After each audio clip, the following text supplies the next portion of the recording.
कपिराज, आप तो हमारे मित्र हैं। मेरे जैसे हारे हुए, अपने पद से वंचित और दुखी वानर को आपने अपनी मित्रता प्रदान की। राम, आपका हृदय सागर से भी विशाल है। सच्चा मित्र वही है जो अपने हारे हुए मित्र को फिर से विजयी बनाने के लिए अपनी प्रिय से प्रिय वस्तु का बलिदान कर दे। हे सुग्रीव, हम रघुवंशियों को अपना धर्म, अपना गौरव प्राणों से भी प्रिय है, परंतु अपने मित्र का संताप हरने और उसे विजयी बनाने के लिए यदि आवश्यकता पड़ी तो मैं उनका भी बलिदान कर दूंगा। मित्रता निभाने के लिए यदि पाप कर्म करके मुझे नरक भी भोगना पड़े तो मुझे स्वीकार है। यही मित्रता का आदर्श है और यही मेरी शपथ है।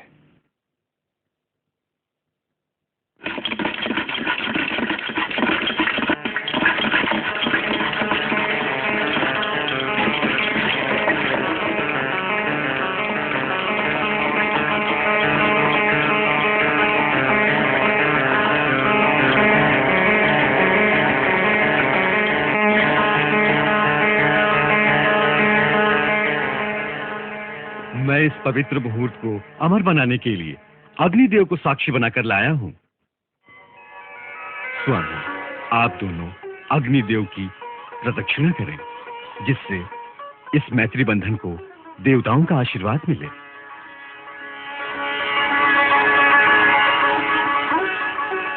कीजिए प्रभु।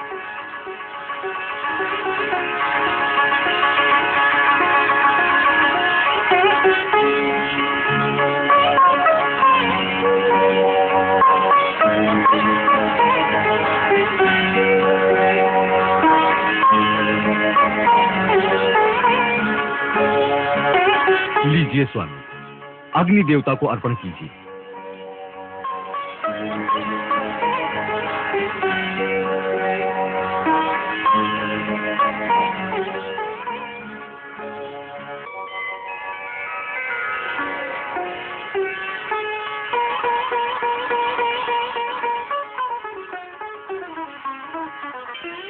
आज से हम दोनों का दुख और सुख एक है।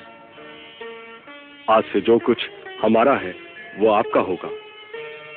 सुख, वैभव, साम्राज्य जो आज है, जो आगे होगा, वह सब कुछ हमारी तरह हमारे मित्र का भी होगा। मित्र, हम आपकी भावना के मोल बिक गए। अब मित्र होने के नाते मेरा पहला कर्तव्य है कि मैं आपके सुख बाद में बांटूं, पहले आपके दुख बांटूं। मैं अग्निदेव के सामने आपको वचन देता हूं कि आपकी पत्नी का अपहरण करने वाले बाली का निश्चय ही वध करूंगा और आपको आपका खोया हुआ राज और आपकी पत्नी वापस दिलाऊंगा। मेरे तुणीर में ये तेजस्वी बाण अमोघ हैं। इनका वार कभी खाली नहीं जाता। ये रोष में भरे हुए सर्प के समान छूटते हैं और इंद्र के वज्र की भांति भयंकर चोट करते हैं। हे मित्र, हम भले ही तपस्वी वेश में हों, परंतु हमारे पास क्षत्रिय वृत्ति से उत्पन्न उत्साह और गुरुओं की दी हुई अस्त्र विद्या है।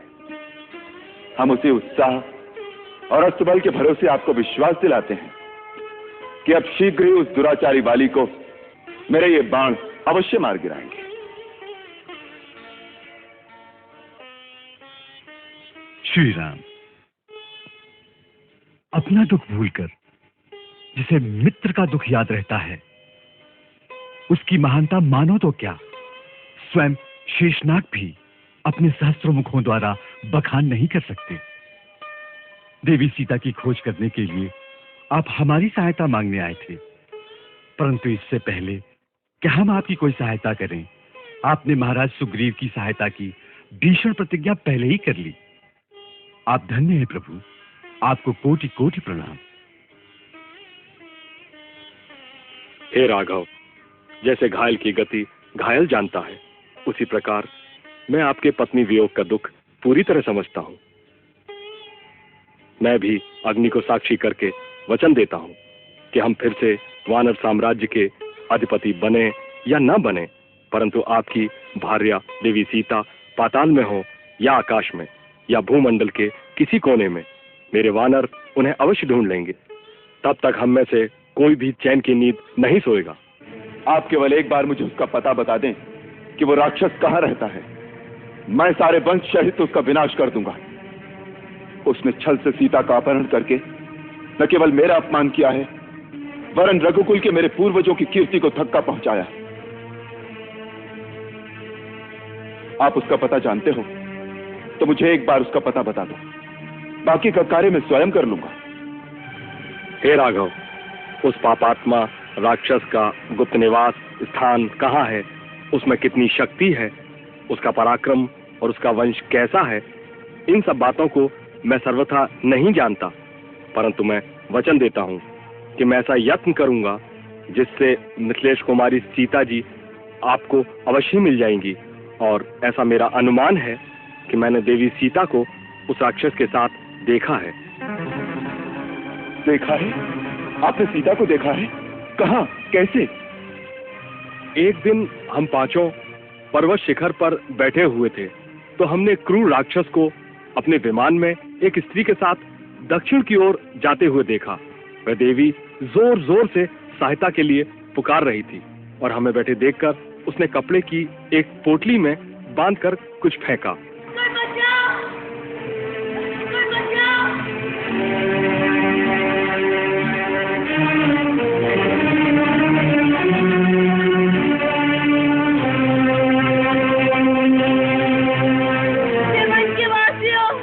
यदि मेरे पति मुझे ढूंढते यहाँ आए तो उन्हें यह आभूषण दिखा देना और कह देना मुझे रावण उठा कर ले गया है।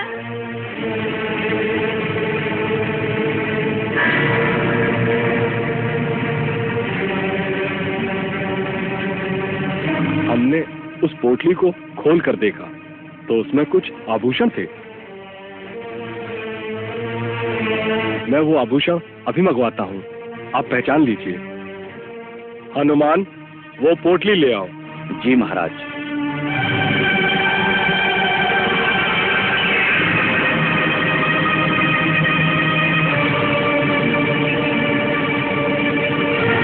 ये देखिए।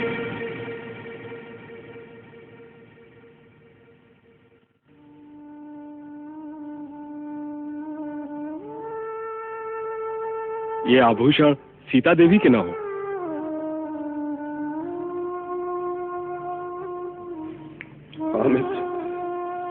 ये सीता के ही आभूषण है। उसने अपनी साड़ी से इतना पल्लू फाड़कर उसने आभूषण बांधकर फेंके हैं जिससे मुझे उसके मार्ग का पता लगे। लक्ष्मण देखो, ये सीता के बाजूबंद, ये उसके कर्णफूल। भैया भैया, ये सीता के ही है ना? भैया न हम जानामी केयुरे, न हम जानामी कुंडले, न बुहे तो ही जानामी नित्य पादामी वंदनाथ। भैया मैंने तो भाभी के मुख पर कभी दृष्टि डाली ही नहीं, इसलिए उनकी कुंडलों और बाजूबंद को मैं नहीं पहचानता।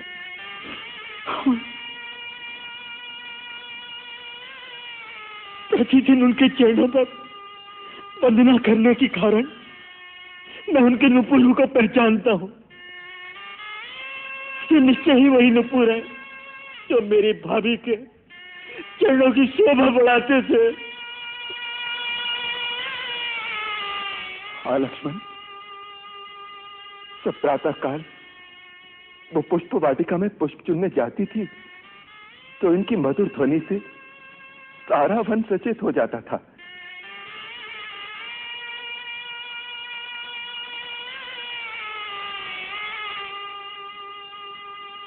इस आंचल से उसने कई बार मेरे चरण पूछे हैं।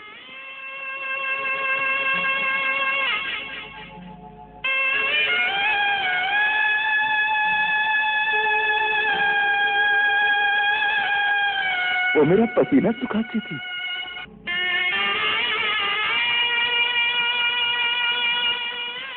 कभी कभी उससे पंखा करती थी।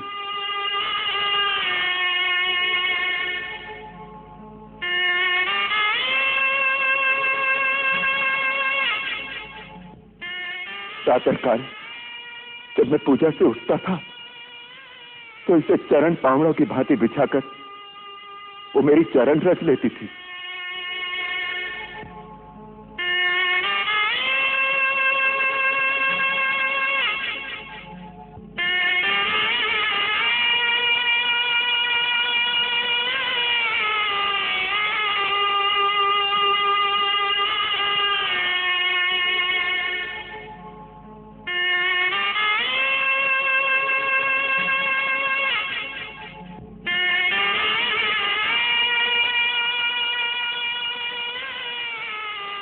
लक्ष्मण, और आज इसी आंचल को उसने अपना दूत बनाकर अपने दुख की कथा सुनाने के लिए मेरे पास भेजा है।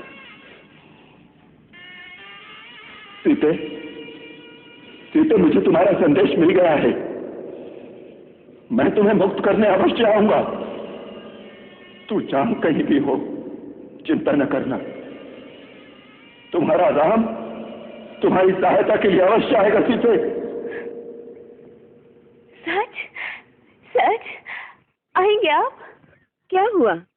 किससे बातें कर रही थी? ऐसे लग रहा है जैसे मेरे स्वामी मुझे कह रहे हो मैं आऊंगा। सीता, मैं अवश्य आऊंगा। त्रिजटा, क्या ये सच है या केवल मेरा भ्रम है? ये भ्रम नहीं हो सकता मेरी पुत्री। तुम जिस प्रकार अपनी सुध खोकर उन्हीं के ध्यान में मगन रहती हो, तुम्हारी आत्मा का वो संदेश तो उन तक पहुंचता ही होगा। उन्हीं की आत्मा ने ये बात कही होगी जो बात तुम्हारी आत्मा ने सुनी है। सच? हाँ पुत्री, हृदय को हृदय से लगाव होता है। कहाँ होंगे इस समय? उन्हें मेरा पता होगा भी या नहीं? जटायु मर गए होंगे, फिर मेरा पता उन्हें कौन बताएगा? हाँ, पर्वत शिखर पर कुछ लोगों को देखकर मैंने अपने आभूषण फेंके थे। हो सकता है दोनों भाई उन तक पहुंच गए हो। मेरे आभूषण और मेरे फटे आंचल को तो पहचान ही लिया होगा। अवश्य पहचान लिया होगा। तुम विश्वास रखो, वो अवश्य आएंगे। अच्छा, अब कुछ खा पी लो। थोड़ा अपना ध्यान रखो। कैसी बेसुध की भांति पड़ी रहती हो। कई बार पुकारने पर ही चेतना आती है तुम्हें। मुझे चेतना से क्या काम? मैं तो अपने पति के संग मन ही मन विहार करती रहती हूँ। मैं तो यही चाहती हूँ कि इस पापी की वाटिका का मुझे भान भी न रहे।